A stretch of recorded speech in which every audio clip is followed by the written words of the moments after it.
So what are you doing now? Like, tell me more about your business here. So once I had my youngest, I went back to school and I got my care aid for the third time because I had it in England but they wouldn't recognize it. And I was actually a social worker in England as well as called the NNEB. So I redid it here in Canada. Not funny that they don't recognize. I know. I mean, really. Yeah, yeah. Give you a test and yep. a little practical test or something. Yeah. So I went back to school for 8-9 months when I had Colton was just over a year, and went back to school and then went back to work and then started working in facilities in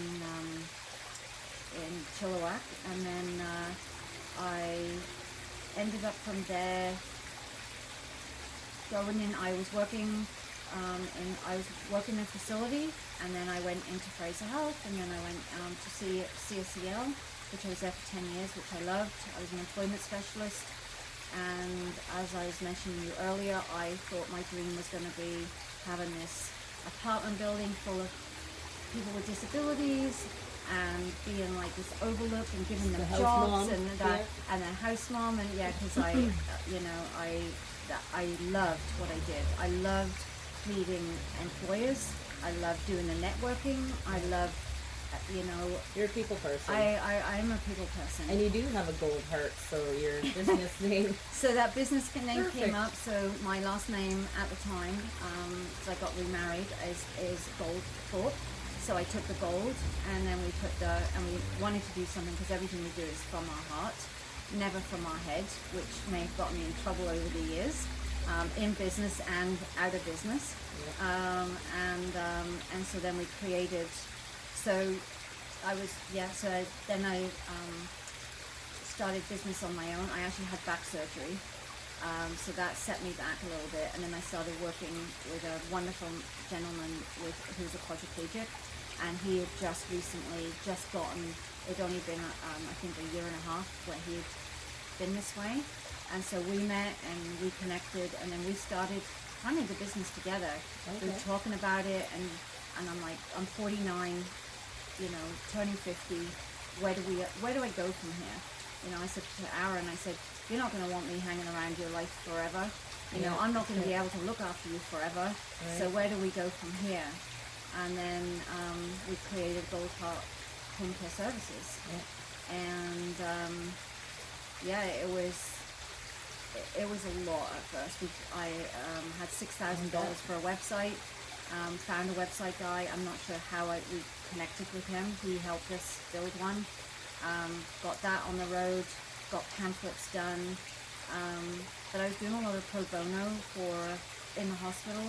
There was a lot of people that were in the hospital, and one gentleman, he's now deceased, but I'll never forget him. And I went in to see him, and the paramedics had found him, and in his fridge, it was full of mold. Oh. His bed was full of blood. Oh, his couch was gone. So and he was living where at the time? He was living in an apartment in Chilliwack. Oh. And the paramedics had found him, and he was German. Which was nothing to do with that, but he was very strong and did not like people very much, and so he was very strong-minded. So I met him in the hospital, and he told me he was his angel, and we cleaned his full apartment. We gave him all new furniture. We went and did services for a while till he passed away, and that was the first of the pro bonos. We took on a few more after that. And then the lovely primary care in Chilliwack then kind of was so good to me. They'd send me referrals, and then business just kind of it was like word of mouth, just kind of like that.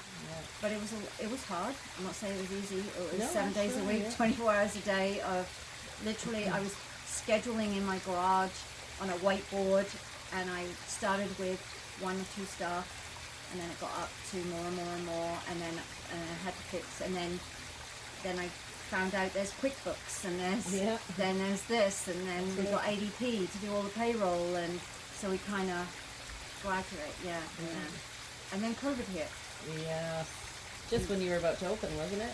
So COVID, actually, I thought we're either going to lose the business or we're going to do and we did the opposite. We actually doubled. I bet, because And- people didn't want their loved ones to be left to die in So a lot of people facility, then, right? yeah, They had and they couldn't get in the hospital Hard because of fast COVID rules, and yeah. all of that. So then we ended up, You were a godsend. and I had some great girls, and I still today still have the same, 90% of them still the same girls from 7 years ago. So it was, they were just brilliant, and they just, so how everything just slid into place, that happened, and then I went home, Christmas Eve, and COVID had not hit just yet. And so we opened the business we started the business in around August, where I was getting everything together. And then January was the opening day, and I'd just gone home in December to England, and I ended up meeting my husband, who I'm with now, Wayne, who I have known since I was 14. And he's from England as And well? he's from England. Oh, okay. And we dated in England when we were 14, 15. Then I You dumped guys him. you have a hoot. Like, I watch your life unfold on Facebook. And Yeah, he's such a brilliant guy Hilarious. and so funny. Yeah. And so what we've created here, he's become a carer, he's become a cook, he's become a HR guy, he's become everything. That's great. And puts up with me, and that's maybe a big thing. So, but Oh, you're pretty easy to get to know. Pretty easy to get to love. and he's so we met, and then like I said, I met him at 14, 15. We went to school together. I dumped him. I moved to London. I worked. I came back. I dated him at 19. I dumped him. Went to Canada. 33 years later, I come back, and we met Christmas Eve, and we've been inseparable since. We got married within 8 months because of COVID. And I said to him, it was about February, March, and I said, do you want to marry me? Because if you don't, I don't really think something's going to shift, and I don't think we're going to be together. So I flew to England. We got married during COVID. It was an experience. And then he came back with me, and then COVID was in the midst then, big time. Lockdown, everything going on, and it was a scary world. And then we came back, and I said to Wayne, I still had this thing that I needed to create. I didn't want to just keep doing the home care. I wanted to have more, and that was when we found this place.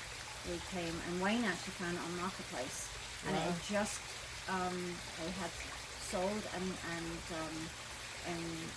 somebody had bought it, and we rent this place, commercial lease on this place, and then we just created something from there. So 2 of my clients that we've had for 7 years, they live here. And then we had a 103-year-old that moved in because she was living in an assisted living place, and it was COVID, and she'd been living there on her own, and so she moved in, as well as a 98-year-old. They've since passed. They passed here, so they were able to have their end of life here, and that was absolutely lovely. And we've got some more new people that have just come through. And again, it's all been word of mouth. There's nobody really knows about this place much. Right. And we've been asked to open up a few more. But it's kind of like that quality as well, that we're scared to go bigger because we want it to be You don't big. want to industrialize your service, yeah. No. Fair enough. Yeah. Well, that's awesome. And Yeah. good for you. Like, you have come a long way. I've come a long way from not knowing what the heck I was doing, to be honest. I really didn't. And I have to say, and you know what I miss the most? I miss the networking. I miss meeting you and George, and, when we were there and having that, I don't know what it was. It was just, knowing that there was other things out there. Yeah. Because as I've learned right now, and going forward, once, when I have the time, I can find the time, the advocacy needs to be out there in the hospitals. For sure. Because I've just spent 2 months in there with 3 of my clients, and it's just the advocacy there needs to be where nobody knows who to talk to and where to go. Yeah. And people, when they get in crisis, you know, there's just no communication going through anybody. For And sure. it's that just needs to happen. The social workers need to talk to the OTs, and doctors need to talk to this, and the surgeons need to talk to that. And then people just don't know where to go for outside services. For sure. And that's the biggest thing right now, where everyone's in crisis. Right. And then everybody gets, where they're not on a waiting list to get into some of these senior homes. Right. And with a couple that we took in at Christmas, he was in independent living in Mission with his wife. They've been married 73 years, and they're both in their 90s. Wow. And so they've never been apart since they were like 15, 16. And anyways, they It's were... a love story, eh? Yeah, very much a love story. And he broke 5 ribs, and he wasn't allowed to go back to the independent living. They were going to put him into a home that was not suitable. Industrial. Yeah. And then it was to the point where the daughter was beside herself, and my hairdresser and her hairdresser were the same person, and she connected us together. Okay. Yeah. And so Lynn came part of that, of phoning me, and we went to see him in hospital. He's Welsh, she's British, and so that connection so you guys came. set it off like a house on fire. My heart was sinking, but not my head, of how it was going to go. And then my husband's like, where are we going to put him? Like, how are we going to take him in? And so he was on the couch till we built another room for a while. And then Betty moved in a month later. At first she was like, I don't want to be here. There's people coming and going, and because she'd been in her own contained apartment. Right. And then now it's after a few weeks, it was completely different. Yeah. Doesn't want to be anywhere else. They sit out on the deck. They're in the sun all day. You know, they can come and go and do whatever. They're getting their meals all prepared, British meals. Yeah. You know, so, that's great. Bangers and mash, yeah, right? yeah, bangers and mash, Yorkshire puddings. I love that stuff. all of that. So yeah. Huh. Well, that is an amazing come to fruition, right? Like what you were sort of meant to do. Yeah. Right? Yeah. Taking care of people. Yeah. That's definitely in my I was in my wheelhouse, that's my niche. Sure. And it always will be. So how can people connect with you? Like, how do you want? You know, How do you take in new clients? Is it just they find you, or do you want they put do. a shout out there for you? Or? Yeah, it's through word of mouth, Facebook. We do have pamphlets, home health, especially in Chilliwack. Everybody knows us a lot in Chilliwack. Abbotsford is starting to see that. A lot of nurses come here, a lot of people, OT comes here a lot. And I'm like, wow, like, where have you been? Yeah, that's great. More people need to do this, and somebody asked me that, families that have just come here, they say, you know, if we were a couple, how do we get into it? What do we do? What do we need to do? But more homes need to be like this. Yeah. But again, it's another side of things too. It's another stories that we could have with builders. Builders need to start looking at building more places like this. That's a great idea, actually. Right? You know, yeah. You know, give everybody their own room with a bathroom and yeah, take it from there. having more ranches, even if you have ranches with basements, but basements that are walk-in basements, Right. and then you can have another 3 people in there. Yeah. Sprinkler systems though have to go into these places, Of course, yeah. and then it's more easy to get licensing And ramps everything. and things ramps that- and Accessibility features, right? walk-in showers. Yeah. There's just and that's a whole nother story. Right. On another side of it, I don't know if you know, Lisa, but I travel with this clients. Yes, I know. Right? And I was thinking, I'm like, well, when do you get a vacation from your business? Even though you love them like family, obviously, but even our own families, we need a vacation from our, you know, our families sometimes, right? So that's a good point, and that can be sometimes a sore point with my husband, because he's like, no, when are we going away? When do we do our thing? Yeah. We do go to England. We just got back, and we spent a little bit, but we only get 2.5 weeks. We have to staff this 24 hours, very costly, Right. and that trust factor. And then we've got some great staff, which is great. But we do travel. We're actually 29th of this month. We're heading to the Maritimes with Charlene, who's in a wheelchair, and we're doing a 10-day cruise in the Maritimes. We've been to Mexico. We've done Hawaii, and we've done a few cruises with her. That is something I had when I started the business, because I traveled with Aaron. We'd gone to Hawaii. We've done, you know, and we were also doing some other things disability-wise, that's, I wanted to open up my own travel agency for people with disabilities, so we could travel with them, but also have all that information. And because Aaron and I would go traveling, and as people know, this world is not in people who are in a walker, or you know, who can walk a little bit.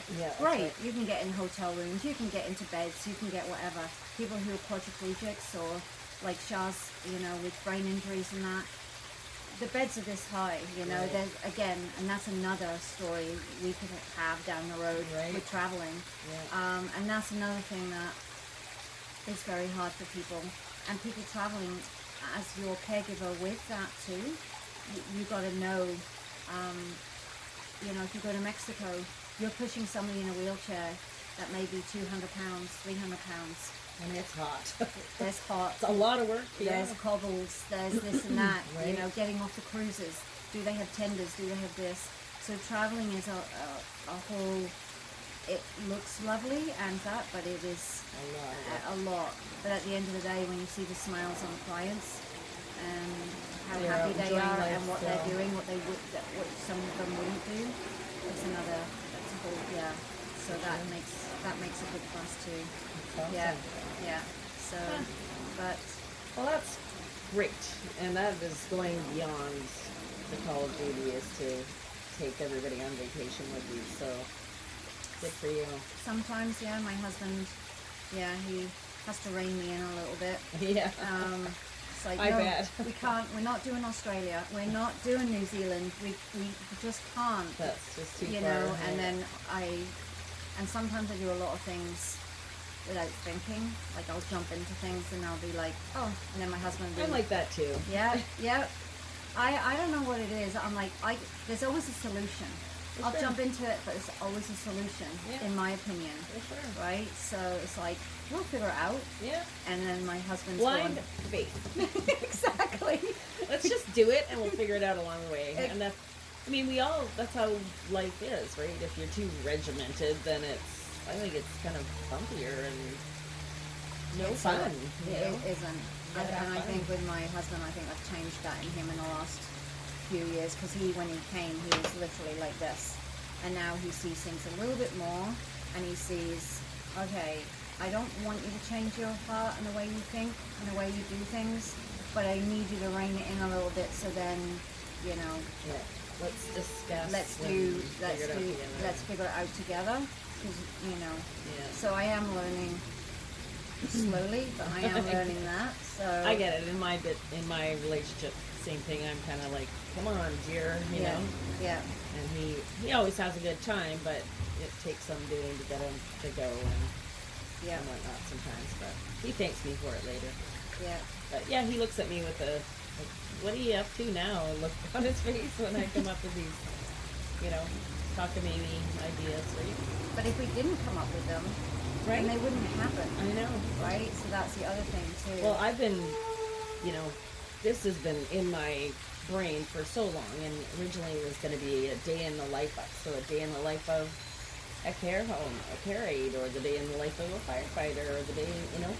So I'm looking for that kind of angle too with people. Like, I want to know, like, what's your day look like, and so what does your day look like? Well, let's take this morning. I got up, and then I straight away, we have a buzzer system, so it was going off. I had to get one of the clients washed, dressed up, breakfast. So I started with doing that.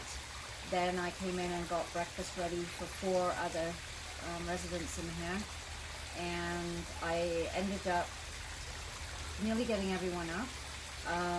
Hans, who's not here right now, we had a cup of tea out here for, I had over 15 minutes, and he's like, oh, she's off again. And so then after breakfasts, medications, cleaning, making beds, and get through that, and then it's back to, then it's lunchtime, and doing the same again, changing, doing meds, doing, so it's a lot of repetitive stuff, but I usually have staff in helping me.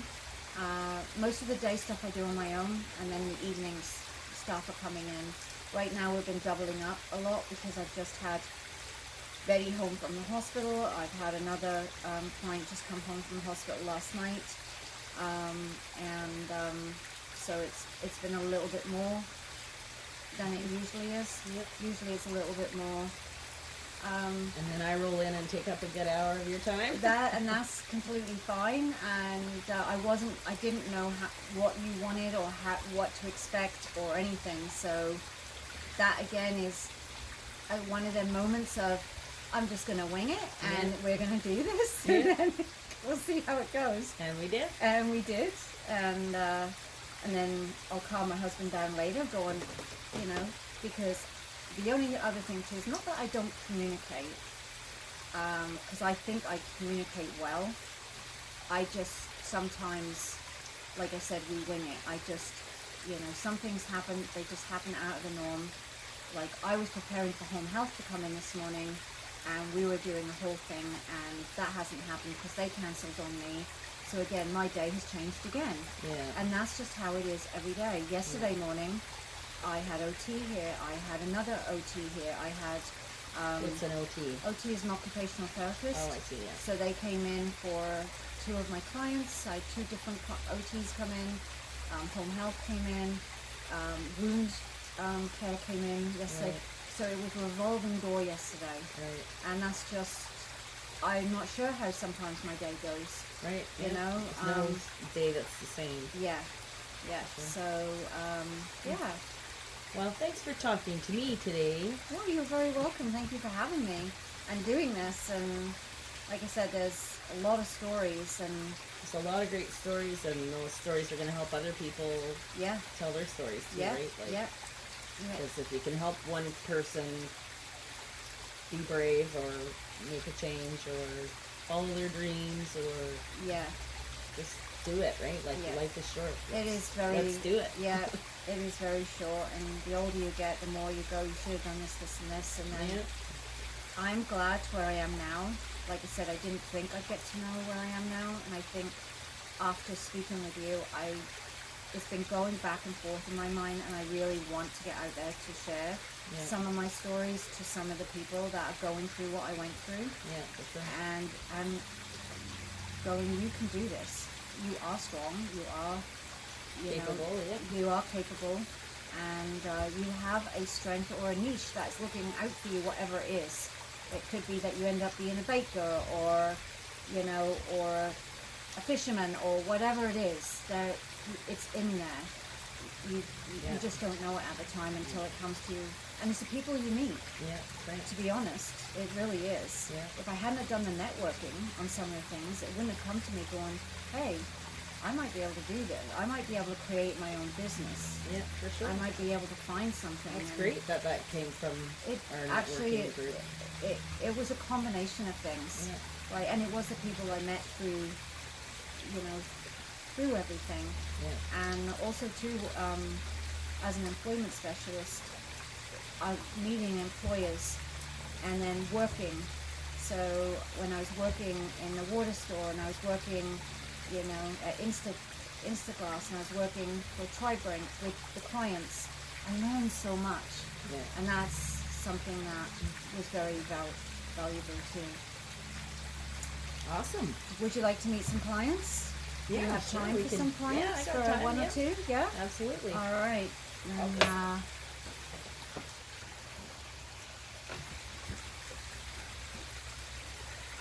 I'll pause this.